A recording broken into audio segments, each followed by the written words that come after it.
Mark from Prestige Lawn Care. This is the end of the month vlog. The month's flown by, totally just absolutely whizzed by. Looking back, there's been some learning curves. 5 years in this industry, and yet you just don't stop learning. And that's got to be good. That has got to be good. I went to quote a commercial job, and certainly residential is relatively easy to quote. I find commercial a little harder, and that's just based on the fact that I've not got as many of those, so I haven't had the experience in those. So I advertise local on Facebook, and I do that on a regular basis, and that works pretty well. It's free advertisement, so that's very good. And I have a guy that comes back to me, and he's just taken over a football team. We've got 2 pitches, clubhouse, and we've got guys that mow, which we're not happy with. We have about 16 cuts a year. Can you come and give us some prices and see what you think? So the first thing was Google Earth. Have a look from the sky, and yeah, it's obviously a fair size. The biggest cutting deck I have in my arsenal is a 36-inch Toro grandstand. So I'm effectively, for the size of that cut, I'm underdecked. And with that in mind, I thought, well, I'll have a look. I'll see how it grabs me. If I can't do it, if I think it's going to be too much for me, then I can pass it on. And in my area, I never look at others as competitors. I look at those as colleagues in the same industry as me. And anyway, long story short, I went to the site, I had a look at it, I had a good walk round. It's a massive job. And I'm looking at it with a residential hat on in terms of the earning capacity of that particular job. And this was the learning curve. This was certainly a surprise to me, because the committee of the local, of the football club, actually told me what they were paying. And it was for 16 cuts, 2 pitches parallel to each other. I would say for me on a Toro, what's that thing do? 8 miles an hour, 36-inch deck. It's going to take me probably the best part of 4.5 hours. £800 a year. I was like, crikey. There's no way that I would want to get close to that. I would look in the reality of it, based on the yield I get from residentials, I would be looking at probably quoting them 4 times that.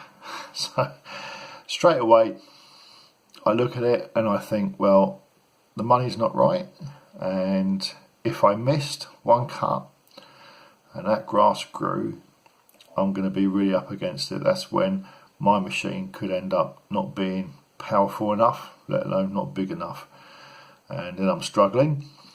That's going to cost me, because it's going to take me the best part of a day, which means I'm not cutting elsewhere. So that's going to take up the day that I wouldn't want to allow all that day for just one place. So the bottom line was, it just wasn't for me. Having said that, the customer is obviously hanging on the end of this line. They're not happy with the people that cut it. They want to find someone that's going to be more suitable. I did pass it on, and I had a good chat with a guy on the phone. Never met him, but speaking to 1 or 2 others, they were too busy, and they said, try this guy. He's got the equipment, he's got tractors, he pulls gang mowers behind him, etc. He can mow sort of 15 foot at a time. Ideal.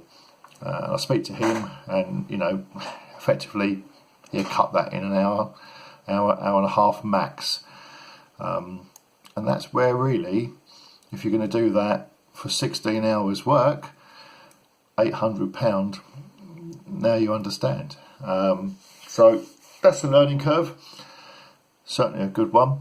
And if that's how that works, then residential is certainly the place to be. In addition to that, of course, is that with residential, you've got invariably, one, obviously a much better income from it, but two, it's in reality it's a smaller account, although you yield more from it, but it's a smaller account, and I think it's going to be less fuss. So yeah, for you guys maybe out there that do maybe more commercial work, I would be keen on your comments as to the story that I've just delivered there and your thoughts on that, because that's the way that it certainly has panned out to me. So that was interesting this month. The schedule this month, here we are, 30th of April, it's Monday. It absolutely just teamed it down all last night and all through the day. No work today, complete rain out day. So tomorrow's going to be a catch up, and that's going to be difficult. And I normally leave Saturdays open so that I can spill into a Saturday if I need to, but I've got one or two one-off jobs that are still outstanding, and this Saturday's been earmarked to get one of those out of the way, which is a hedge job. So I've got to go some now, do 5 days work over the space of 4 days, providing it doesn't rain again. It probably will rain on Wednesday, looking at the weather so far. So yeah, it's difficult, and this time of year, when you're up and running, you've got the numbers behind you with the customer base. Building it's one thing, but when you've got the numbers behind you and you've got to keep it running, this is a hard time of year. And not only have you got the maximum growth of the grass, so on some lawns you've got double cutting territory where you've got to spend a bit more time to get that grass down, but you've also got the wet days to contend with as well. So the lawns might take a little bit longer than they would do in the summer, and you're going to have maybe less days to get those lawns done because of the weather. So there we go. Having said that, last Friday, which was another complete rain day, I worked that one, and I left early in the morning. It's 11 hours mowing on a Friday, and boy, it absolutely fell down. I was dripping. There wasn't one dry bit of clothing left on me. I was soaked right through, and I just continued, and I went through the day, and I thought, you know what, I'm going to get the day done. Come hell or high water, the day's going to be done. I didn't want to work the Saturday. I wanted to get things sorted. So a couple of little things that I do is, one, I make sure the deck of the mower is really squeaky clean underneath, and I WD spray the deck underneath, WD-40 it. That actually helps the grass. It stops the grass clogging and sticking to the deck, and it works really well. I've done it for a number of years, and it does work quite well. And that was a little tip that I think I might have seen it on here, actually, on YouTube.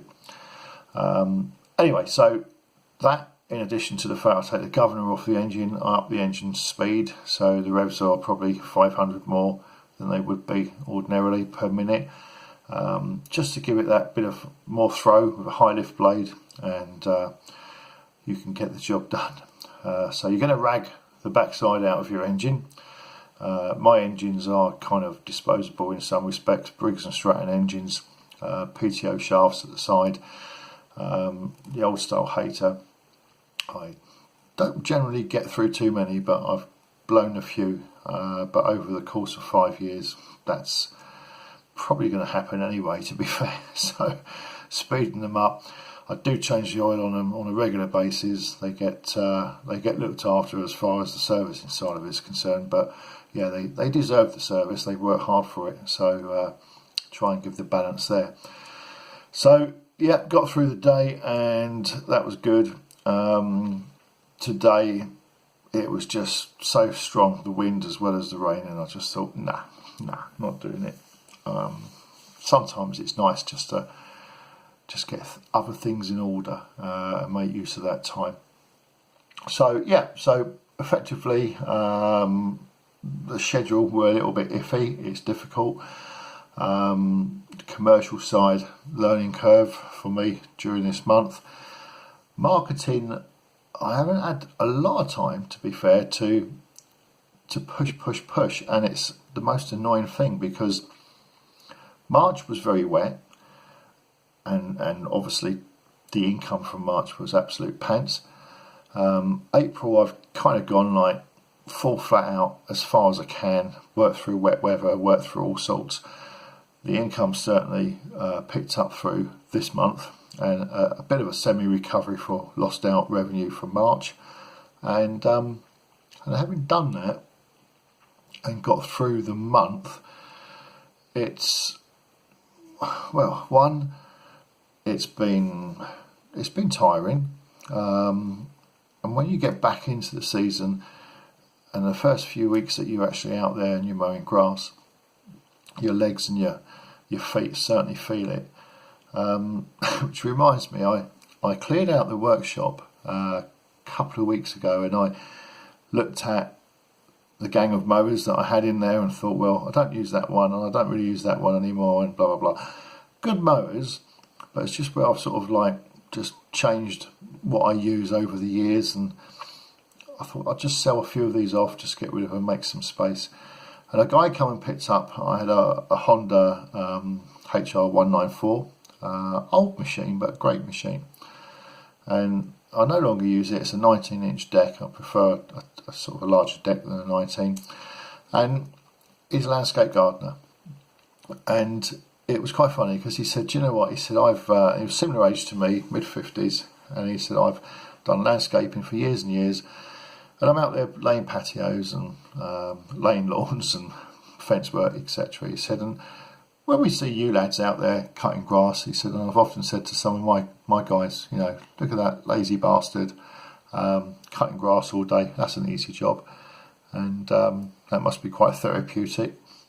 And he said that recently a customer of his said, would you mow the grass? And he said, I looked at it and genuinely I thought, well, 20 quid, I'll just quickly cut it for them.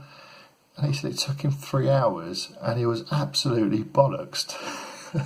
And he said he's got total respect for guys that go and cut grass every day. He said there's no way I could do it. He said I got home, I was on my knees, my legs were burning. He said I was absolutely shot. He said landscape gardening, he said just doing that, he said I find a hell of a lot easier. Conversely, I mean, I did say to him, if I was digging every day, that would absolutely kill me. I'd rather be doing what I'm doing. So I guess it's kind of what you get used to, maybe. But he was really in awe of what we do for a living, day in, day out, cutting grass. And it was just a funny way to hear it from a guy like that. So yes, the marketing, I market on Facebook quite a bit, and that gives me a good return really for free advertising, so I don't do too bad on that. This time of year is when you really want to be getting all your leaflet distributions out, etc., and I just haven't had the time because of catching up and trying to push April and recover, as I said earlier, the income lost from March. So yeah, it's a juggling act, and it's like spinning plates, and I would like ideally a couple of nice sunny days at the weekend to go out and just drop some more leaflets. But of course, sunny days are when you want to be out mowing too. Never an easy balancing act there, but there we go. So all in all, everything's going well, apart from the internet, which I've got virtually no internet again. This was a problem I had last year. Some of you that watch this channel will remember that. So now guys, it's down to something like 0.15 megabytes per second, and that's the download, and the upload is 0.002. It's virtually off, 0. So I will probably have to put this one up to YouTube on my travels elsewhere, and just try and deal with things the best I can at the moment. I will get it sorted. So that's where we are. I will do some of the gardens actually that I work at, which I've not tended to do a lot of. No one's really seen what I do where I work, and some of the small and the medium and the large gardens. So I will be doing some of that very shortly. I do find sometimes you put your camera on the tripod, and when the wind's blowing, it's trying to take the whole thing over. So I did have a little spell of that a few weeks ago and gave up. But I'll get some footage of some some cutting and a bit of work. Other than that, everything is good. I hope it is really good for you guys, and please like, comment, subscribe, all those nice things that keep us YouTubers happy, and I'll be speaking to you real soon. Be good.